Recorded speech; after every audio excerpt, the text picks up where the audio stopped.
Salvador. Vamos entonces al libro de Eclesiastés, Eclesiastés capítulo 4, vamos a leer del verso 1 al verso 3 y lo vamos a hacer para la gloria de Dios en el nombre de Jesucristo. Me volví y vi todas las violencias que se hacen debajo del sol, y he aquí las lágrimas de los oprimidos, sin tener quien los consuele. Y la fuerza estaba en la mano de sus opresores, y para ellos no había consolador. Y alabé yo a los finados, los que ya murieron, más que a los vivientes, los que viven todavía. Y tuve por más feliz que unos y otros al que no ha sido aún, que no ha visto las malas obras que debajo del sol se hacen. Señor, gracias. Tu palabra, Señor, es fiel y verdadera. Pero en esta mañana, tu palabra es como una confrontación personal tuya para con nosotros. Para que podamos entender lo que está viviendo este mundo, Señor, en estos días, y nosotros comprender la razón y cuál debe ser la posición nuestra como iglesia tuya, Señor. Espíritu de Dios, pedimos que tú abras nuestro entendimiento y tú, Señor, ilumine nuestra mente, nuestro corazón, para que podamos entender a cabalidad el consejo que nos tiene para esta ocasión. Gracias te damos en el nombre de Jesucristo. Amén. Bueno, esta mañana vamos a ponerle el tema, el título del tema, lo que pasa en el mundo hoy. La Iglesia de Jesucristo no es solamente una institución para hablar de la Biblia. La Iglesia de Jesucristo es la representación del reino de Dios aquí en la tierra. Siendo la representación del reino de Dios en la tierra, somos nosotros lo que el Señor usa para hablarle a este mundo. Por tal razón, la iglesia de Jesucristo no puede estar ajena a lo que está pasando en el mundo. Nosotros somos la boca de Dios aquí en la tierra. Por tal razón, Dios no tiene su boca cerrada. Antes Él enviaba a los ángeles, luego envió a Jesús. Ahora Jesús le entrega ese trabajo a su iglesia. Por eso yo insisto en que la iglesia tiene que cambiar su tónica de predicación. Por ejemplo, cuando vamos a la calle, nosotros tenemos un mensaje. Jesucristo murió por ti, tú tienes que arrepentirte para que tú seas salvo. Sí, pero entonces, ¿cómo nosotros instruimos a esa persona acerca de situaciones que están pasando en su vida?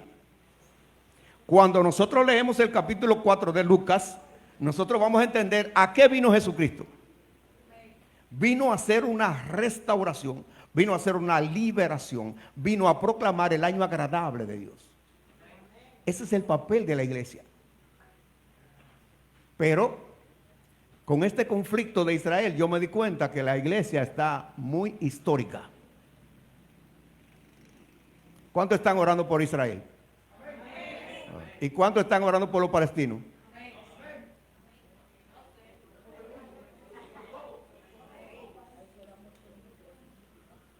Debemos entender cuando la Biblia nos habla de orar por Israel. Hay un Israel histórico, hay un Israel político y hay un Israel espiritual. El Israel espiritual no está a favor de ninguno de los otros dos Israel. Nuestro papel es interceder porque esa masacre sea frenada. Pero no estamos haciéndolo así. Estamos orando por Israel. Estamos orando por quien está destruyendo a gentes inocentes. Y nosotros con el problema de Haití podríamos vivir lo mismo. Porque el problema de Haití no ha sido enfrentado correctamente. Cuando ellos tengan hambre, no se van a tirar al mar, es para acá que van a venir. Entonces lo mejor es buscar una armonía. Pero nosotros como iglesia de Jesucristo no estamos en ninguno de los dos bandos. Somos intercesores, somos mediadores. Este pasaje, porque es un pasaje que uno debe entenderlo. Cada pasaje que hay en la Biblia no está de más, ni tampoco es una historia. Porque Romanos 15:4 dice que lo que se escribió antes se escribió para nuestra enseñanza. Lo que pasa es que para encontrar la enseñanza tenemos que escudriñar la Biblia. Si usted lee el capítulo 9 de Romanos, se dará cuenta que hay un Israel descendiente de Abraham y hay un Israel descendiente de Isaac. Pero no vamos a entrar en eso ahora porque eso se lleva un gran tiempo. Pero lo vamos a tratar un día de esto aquí. Para que nosotros tengamos una mentalidad clara acerca de eso. Porque estamos orando por alguien que está destruyendo a inocentes. No es una guerra entre Israel y el pueblo palestino, no es una guerra de eso.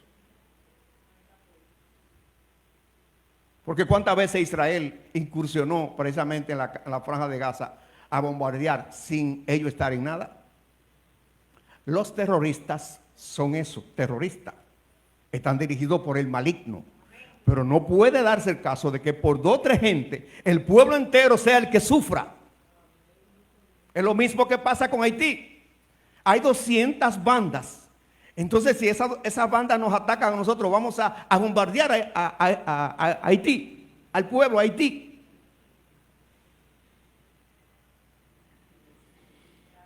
El mundo de hoy está convulsionado a causa de la violencia que se cierne sobre la humanidad.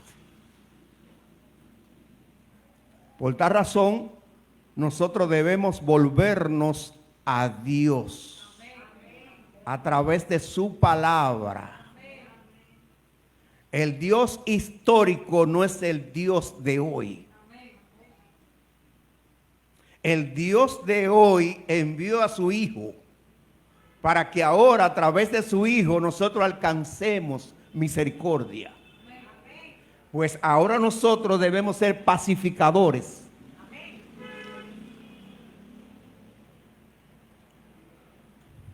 Todo esto que está pasando está establecido en la Biblia. Lo que pasa es que se nos olvida la Biblia. Cuando usted coge, por ejemplo, a 2 de Timoteo, en el capítulo 3, versos del 1 al 5, ahí hay 18 elementos negativos que iban a tener los seres humanos hoy.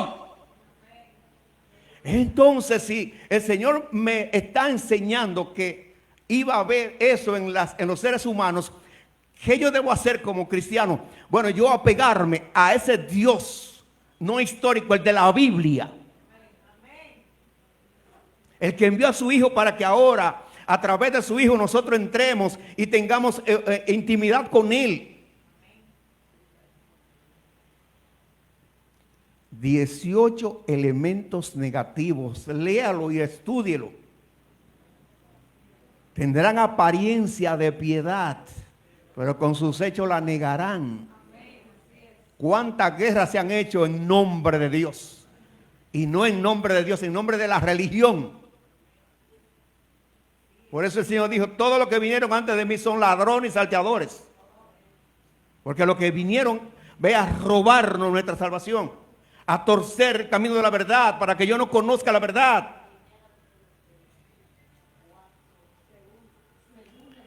Cuando nosotros vemos el libro de Apocalipsis, en el capítulo 6, donde habla de los 4 jinetes, el segundo jinete es precisamente rojo, sangre. Ese segundo caballo tiene un jinete que dice que ese jinete va a hacer que se maten unos con otros. ¿Y qué es lo que vemos hoy? Pero no queremos leer Apocalipsis, no queremos estudiar Apocalipsis, no queremos conocer lo que dice Apocalipsis. Cuando el Señor mismo dice, bienaventurado el que lee el que oye. Pero más bienaventurado el que le hace caso a la profecía que está escrita ahí. Y dice, ¿por qué? Porque el tiempo está cerca. ¿El tiempo de qué? Entonces es tiempo de despertar. Para que nosotros no nos agarren asando batata. La violencia se va a incrementar. Óigalo. La violencia y la maldad se va a incrementar. Porque cuando pasó allá en el capítulo 6 de Génesis, que el Señor se incomodó, le dolió haber hecho el hombre. Porque todo designio de su corazón era de continuo al mal. No era que hacían mal y bien, no. Era de continuo al mal. Lo que nosotros estamos viendo hoy. Y después de eso que pasó allá en Génesis, ¿qué vino? El diluvio. Pues todo esto es preámbulo de que el Señor está a la puerta. Pero ¿cuánto esperan el Hijo del Hombre? Nadie le espera. ¿Y cuánto esperan el Hijo de Dios? Entonces, la evidencia de que estamos esperando al Hijo de Dios es que estamos preparándonos nosotros y estamos también auxiliando al mundo diciéndole cuál es la solución, cuál es el camino. Porque somos nosotros que tenemos que darle respuesta al mundo de lo que está pasando. Si nosotros no lo hacemos, entonces el otro va a nublarle la mente y el corazón para que no conozca esta verdad. Por eso, Salomón, ya en la postrimería de sus días, un hombre que vivió la vida intensamente, en todos los sentidos, pero un hombre con una sabiduría que Dios lo dotó. Ahora, usted y yo somos más inteligentes que Salomón. ¿Por qué? Porque ahora, a través del Espíritu de Cristo, Él ha puesto su sabiduría en nosotros. Entonces no podemos dejarnos engañar. Debemos entonces entender que tenemos la sabiduría de Dios. Por tal razón, esa sabiduría nos capacita para entender lo que está pasando y saber lo que debemos hacer y avisar de aquellos que deben hacer para evitar que sean arropados por todas estas cosas. ¿Cuántos tienen la sabiduría de Dios? 7.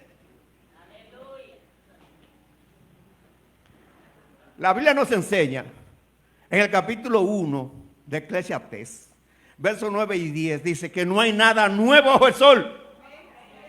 Todo lo que fue antes, lo que es ahora y lo que será, está aquí en este libro. Pues yo lo que tengo que inquietarme por este libro, yo aprender del libro. No leer, la Biblia no se lee, la Biblia se escudriña.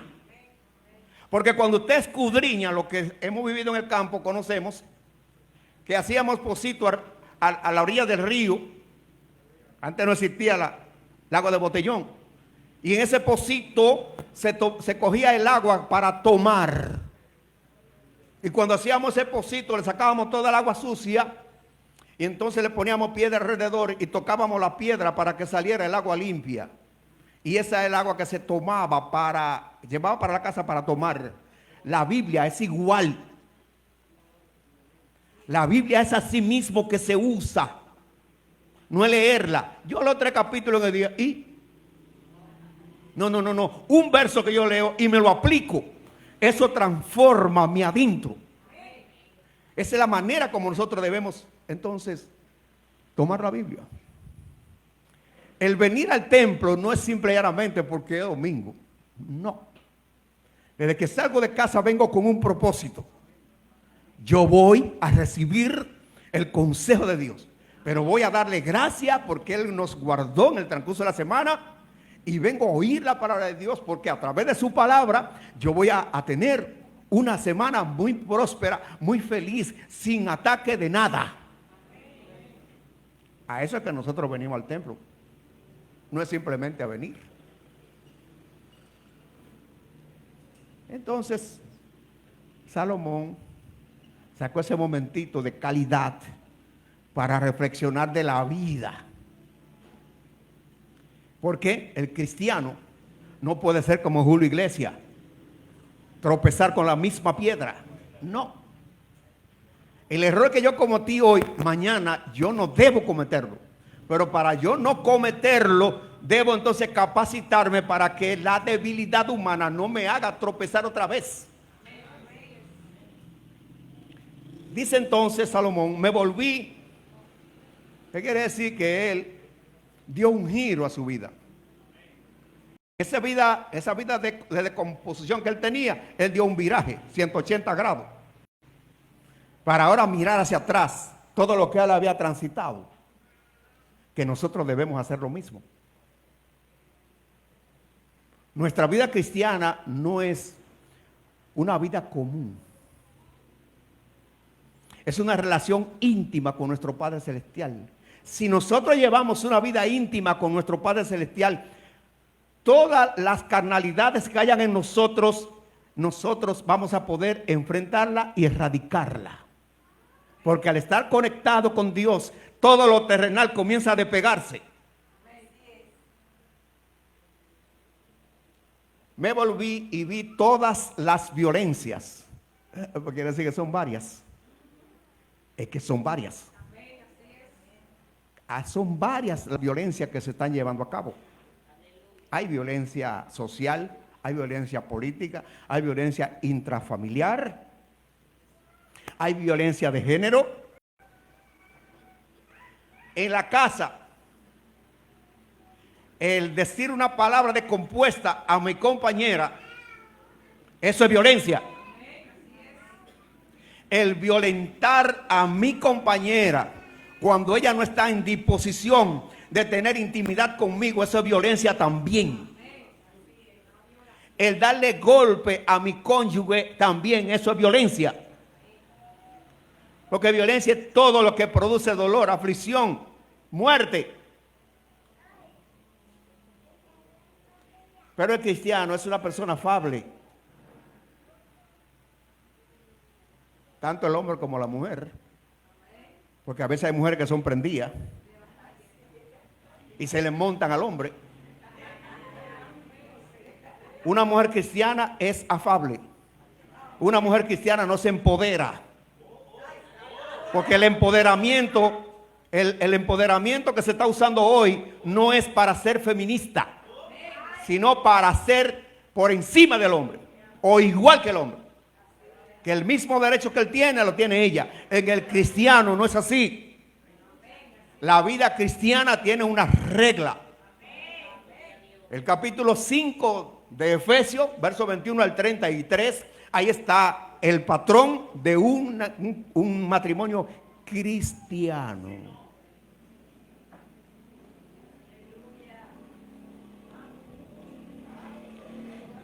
La violencia es el uso intencional de la fuerza o el abuso de poder para dominar a alguien o imponer algo. Eso lo dice el diccionario. ¿Cuál es la causa de los conflictos que conocemos hoy en día? ¿Cuál es la causa del conflicto de Ucrania y Rusia? Que Ucrania pertenecía a la Unión de República Socialista. Al derrumbarse la URSS, entonces esos pueblos se hicieron independientes. Pero esos pueblos son rusos.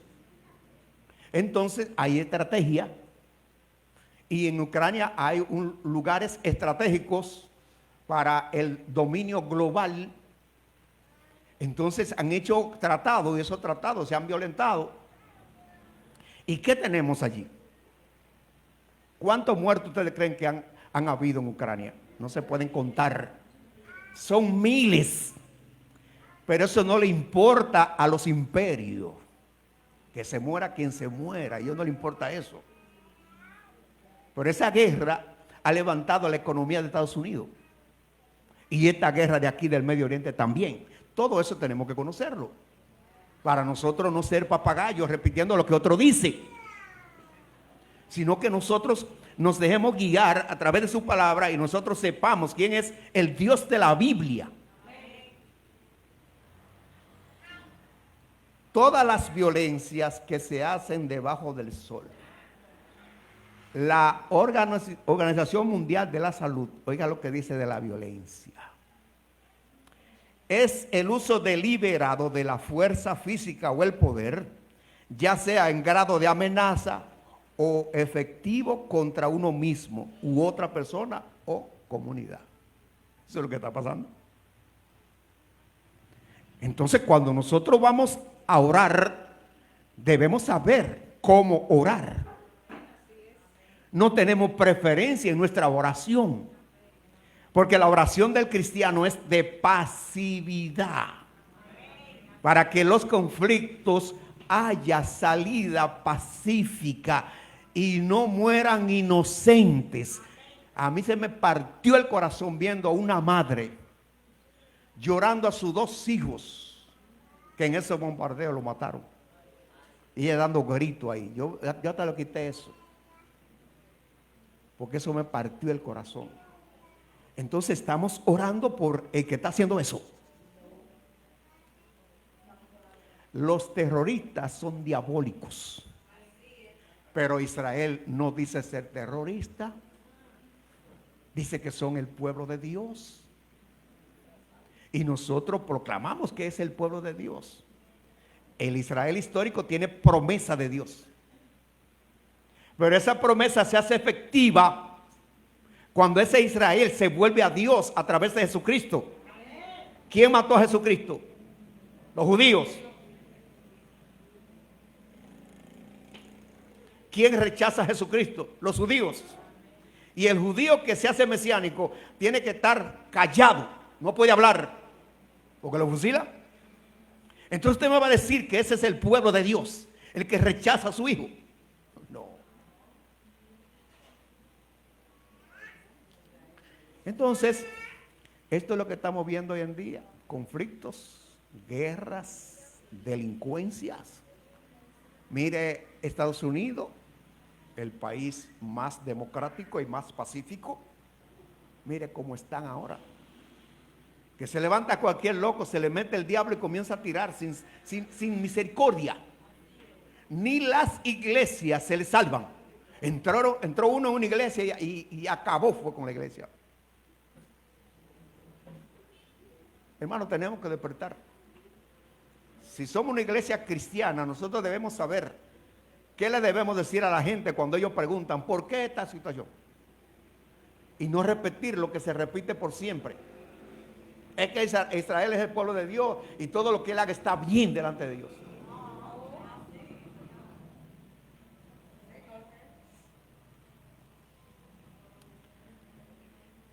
Y he aquí las lágrimas de los oprimidos.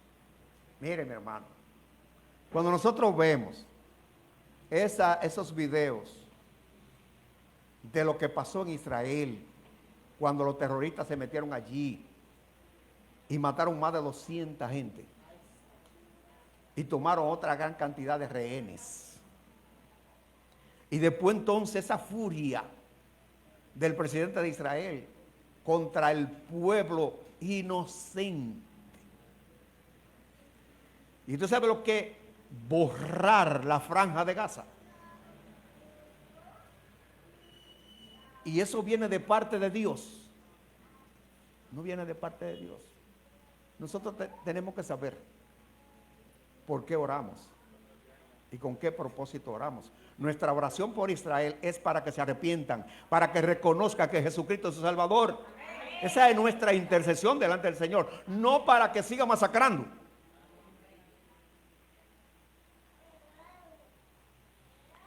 Las lágrimas de los oprimidos. Da pena. Cuando comenzó esto, da pena la cantidad de madres, niños llorando allá en Israel cuando los terroristas incursionaron en Israel. Pero también da pena cuando Israel incursionó en la franja de Gaza. Y con ninguno de los dos estamos de acuerdo. Nuestro acuerdo es que haya una pacificación. Y encima de eso, la Organización de las Naciones Unidas se reúne para ponerle freno a la masacre que está haciendo Israel allí en la Franja de Gaza. Y Estados Unidos se opone. Todos estuvieron de acuerdo de que sí, que se hiciera una reunión para pacificar eso. Y Estados Unidos se opuso. ¿Por qué? Porque va a vender 44 mil millones de dólares en armas a esos paisitos que están alrededor. Y no le importa que se muera, que se muera. Sin embargo, tenemos a Estados Unidos como que es el salvador del mundo. No. Una nación sin Cristo no tiene el gobierno de Dios. Estados Unidos nació en el Evangelio. Pero cuando entraron los demócratas con Kennedy a la cabeza y la esposa de él, sacaron todo lo que era cristiano, lo sacaron todo. Y todos los monumentos que habían del cristianismo lo quitaron. Y el último que quitaron fue donde estaba el decálogo de Moisés. Y ahí pusieron un macho cabrío. Lo mismo que está pasando en Israel. Ese día, que era el día de la celebración de Yom Kippur, ese día querían hacer una celebración gay en Jerusalén. Y le dijeron que en Jerusalén no, que se fueran al desierto. Y se fueron a Negev. Y allí estaban en la celebración. Y cuando vienen bajando los terroristas, que no es paracaídas, no, que se llama, parapento creo que se llama, esa batajola. Entonces cuando ellos vinieron, yo pensaba que venían también a la celebración. Y cuando ellos vinieron, que pusieron sus pies en la tierra, ahí comenzaron a disparar a todo el que estaba allí. Pero la Biblia habla de que Jerusalén será hollada. Entonces, el llamado pueblo de Dios se ha corrompido. Porque allá hay una política en contra de todo lo que se llama Jesús.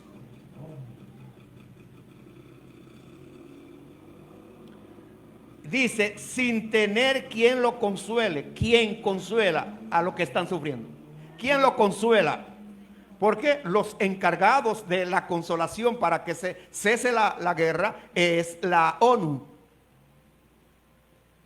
¿Y qué hace la ONU? Nadie la oye. Y lo que decidan Estados Unidos y sus aliados es lo que va. Ustedes no ven que no quieren resolver el problema de aquí de Haití, porque ellos lo que quieren es una guerra.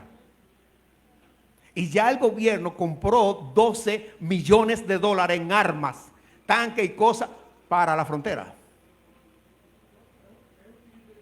Entonces, nosotros tenemos la mente de Cristo para que no seamos engañados. No hay quien lo consuele. Están siendo masacrados y no hay quien pare a ese asesino, no hay quien lo pare. Y es un chapeo a picatierra. ¿Sabe lo que es un chapeo a picatierra? Dejar la tierra nomás. Todo está siendo destruido. No importa quién esté ahí.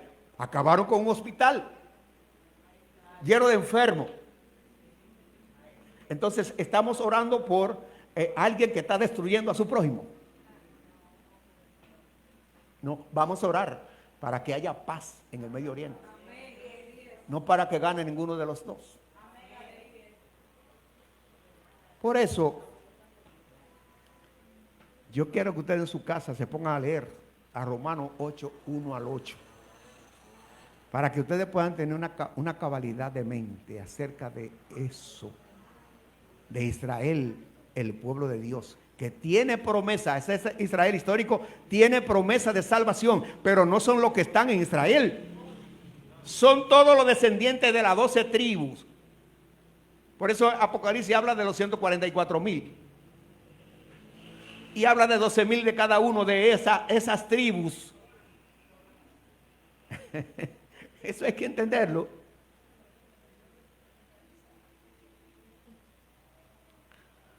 Entonces, ¿dónde están los organismos pacificadores? del mundo?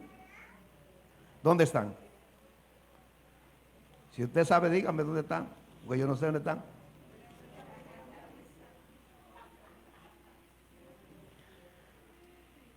La iglesia cristiana, y está hablando de la iglesia cristiana, la iglesia cristiana en esos conflictos, en todos los conflictos, es neutral. Porque la iglesia es la representación del reino de Dios aquí. El reino de Dios es neutral en los conflictos que tienen los seres humanos. La iglesia lo que hace es que establece lo que Dios ha dicho que es el reino de Dios.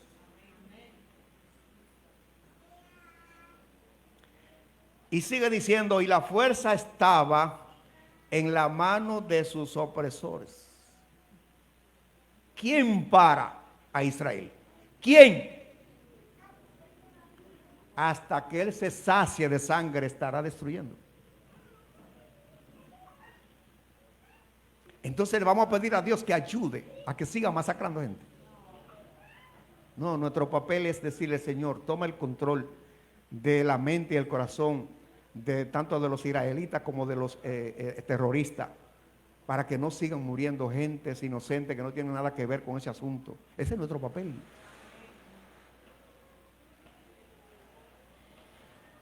Ahora, hay algo que nosotros debemos entender. Cuando la palabra de Dios nos habla de la armadura de Dios, hay dos que están vigentes. Todavía en el cristiano están vigentes, de la cual nosotros tenemos que cuidarnos. De los principados y las potestades no debemos tener miedo. Fueron crucificados en la cruz. Ahora, si yo soy carnal, los principados y potestades van a tener derecho en mí. Pero el cristiano, que es la persona que ha sido regenerada, es la persona que está poseída por el Espíritu de Dios, la única lucha que tiene es con los gobernadores de la tiniebla de este siglo y con la suerte de maldad en los lugares celestes. Son con esas dos cosas que la iglesia de Jesucristo tiene lucha. Y tiene lucha, no guerra, lucha. Entonces, yo debo entender que mi enemigo se llama Emilio. Ese es mi enemigo, que no quiere que el siervo de Dios llegue a ser siervo de Dios. Entonces comienza conmigo. ¿Por qué nuestros jóvenes se están perdiendo en la corrupción? Porque los gobernadores de la tiniebla le han preparado una plataforma para que el joven crea que ese es el estatus adecuado para su juventud. ¿Y qué pasa?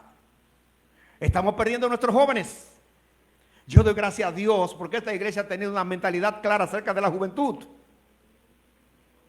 Y por eso ustedes ven que se está formando esos jóvenes para que estén capacitados, para que no se dejen engañar de los caramelitos que le presenta este mundo. Pero también a nosotros los adultos también. Porque muchas veces nosotros descuidamos nuestra relación con Dios y entonces ahí viene el problema. Y ahora, como está la situación familiar, donde el diablo sabe que si destruye la familia, pues se le hace más fácil dominar la sociedad. Y eso es lo que él está haciendo ahora.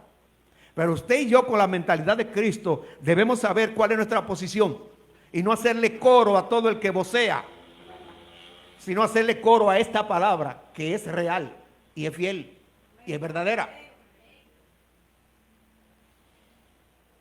Dice, y para ellos no había consolador. Humano no había, pero celestial sí. El Salmo 12:5 dice, por la opresión de los pobres y por el gemido de los menesterosos, ahora me levantaré, dice Jehová, pondré en salvo al que por ellos suspira. Ese es nuestro papel. Esto que el Señor dice, ese es nuestro papel. Ir en favor de los opresores. a ayudarle a levantar, a ayudarle a curarse. Usted sabe las heridas que van a quedar plasmadas para toda la vida en cada familia, allí en el Medio Oriente. Entonces, Dios es el consuelo de los oprimidos. Dice el Salmo 146, 9, Jehová guarda a los extranjeros.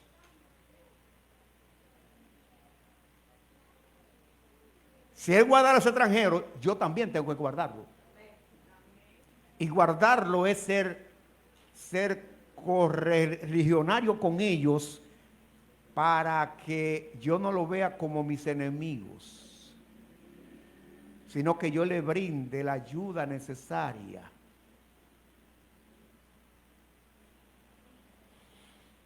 Jehová guarda a los extranjeros, al huérfano y a la viuda sostiene. Ese es el papel de la iglesia de Jesucristo. Estas tres cosas. Porque ahora mismo en este país hay un rechazo a los haitianos. Cuidado. El cristiano no lo rechaza. El cristiano lo ve como su propio prójimo. Como sí mismo. Que ellos son, hay de ellos que son malos, sí, y dominicanos también. Entonces nosotros no somos jueces. Nuestro papel es nosotros cumplir nuestro papel de ser pacificadores. Ese es nuestro papel. No tenemos que salirnos de ahí. Entonces esta debe ser nuestra actitud y accionar cristiano hoy y siempre. Debemos entonces orar por todos los pueblos y naciones, que es nuestro culto racional. El verso 2 dice, lo que dice Salomón, y alabé yo a los finados, a los que murieron, más que a los vivientes, los que no viven todavía. O sea, Salomón alabó al que se murió porque salió de este tormento. Lo alabó más que lo que existimos, porque lo que existimos vamos a pasar por todas esas situaciones. No somos exentos de eso. Es por eso que el cristiano se esconde en Jesucristo. El cristiano, antes de salir, se encomienda a Dios para que ningún hombre perverso y violento e impío le pueda tocar. ¿Cuántos hacen eso antes de salir? No hay 6.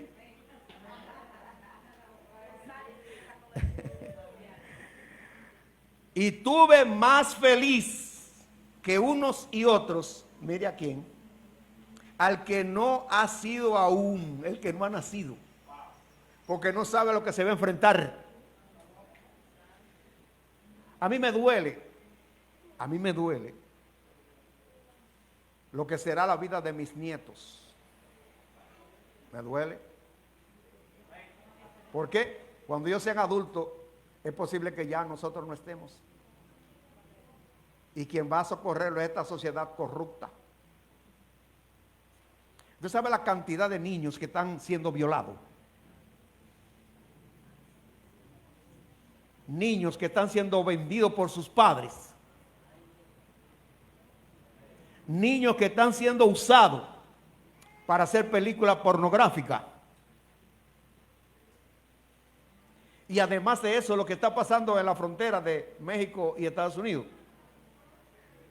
Padres vendiendo a su niño por $10,000 para ese niño sacarle todos los órganos y venderlos. Hermano, estamos mal. Estamos mal. Aquí estamos en un Edén. Aquí no pasa nada de esa cosa. Y tenemos que seguir orando para que el Señor nos permita vivir en este Edén. Pero tenemos que pensar en aquellos que no están escondidos en Cristo. Tenemos que pensar en ellos. Y tuve más feliz que unos y otros al que no ha sido aún, que no ha visto las malas obras que debajo del sol se hacen.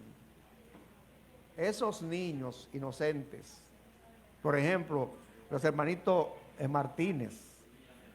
Ellos no conocen lo que se está moviendo en el mundo.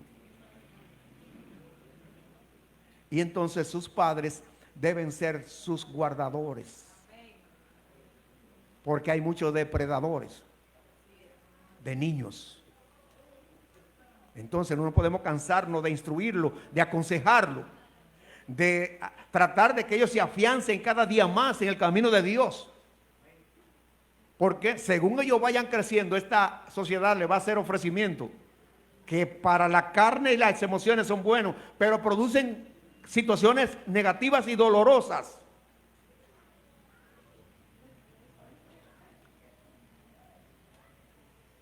Esto es lo que hay en el mundo hoy. ¿Qué usted va a hacer de aquí en adelante? ¿Va a seguir confiando en su posición religiosa o va a tomar en serio esta advertencia para no hacerle coro a lo que otros hacen coro? La iglesia de Jesucristo a lo único que le hace coro es a la palabra viva de Dios. Ahí está el secreto. Nosotros no somos proselitistas. Nosotros no tenemos ninguna preferencia terrenal. Somos imparciales terrenalmente. Pero, ¿por qué? Porque somos parte del reino de Dios aquí en la tierra. ¿Alguna pregunta? ¿Algún comentario? Este es el momento clave.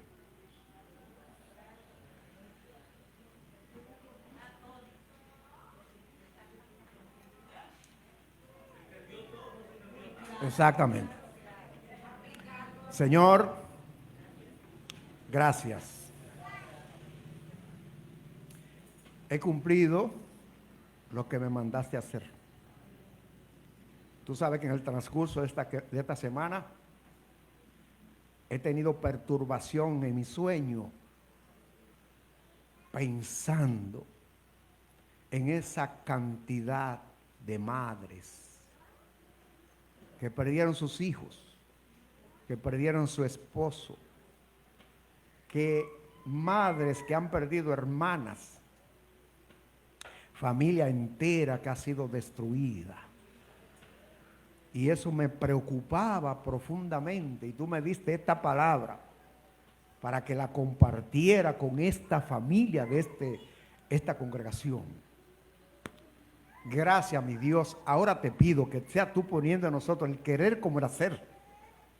Y entendamos que no debemos hacerle coro a la tradición, sino a tu palabra. Porque tú enviaste a tu Hijo, tu misericordia. Y por eso no hemos sido destruidos, Señor. Pero despiértanos que podamos levantarnos y resplandecer y mostrarle a este mundo que el Israel celestial es aquel que tiene el ADN de Cristo. Todos aquellos que les hemos dicho no a este mundo y nos hemos decidido por ti para caminar según tú estableces en tu palabra. Ayúdanos, guárdanos, que nosotros podamos entender que tenemos un conflicto muy similar con nuestros vecinos de Haití. No permita que hagamos lo mismo que ha hecho Israel, sino que nosotros estemos dispuestos a ir a la mesa del diálogo y buscar una solución, que es difícil, sí lo es. Pero cuando oramos a ti, eso difícil tú lo pones fácil. Por eso te pedimos que a las autoridades haitianas tú le pongas a la disposición del querer como el hacer, y también a las autoridades dominicanas para que haya un entendimiento y haya una solución pacífica a este conflicto, para que no tengamos que lamentarnos mañana. En el nombre de Jesucristo, esta iglesia que tú la has levantado como un estandarte, esta iglesia que es una escuela y es una clínica de reino, yo te pido que tú, Santo Dios, tomes a sus pastores y tomes a los ancianos y tú le hagas entender que este tiempo es el tiempo crucial donde este mundo tiene que conocer lo que tú dices en tu palabra. Y así, Señor, instruir a este pueblo de Inver y aún a aquellas naciones que pueden ver y pueden escuchar las transmisiones de esta congregación. En el nombre de Jesucristo, ayúdame en estos últimos días que me quedan en esta tierra. Ayúdame a cumplir lo que tú me mandaste hacer. Predicar este evangelio del reino para testimonio a todas las naciones, y entonces vendrás el fin. Gracias yo te doy en el nombre de Jesucristo. Amén y amén.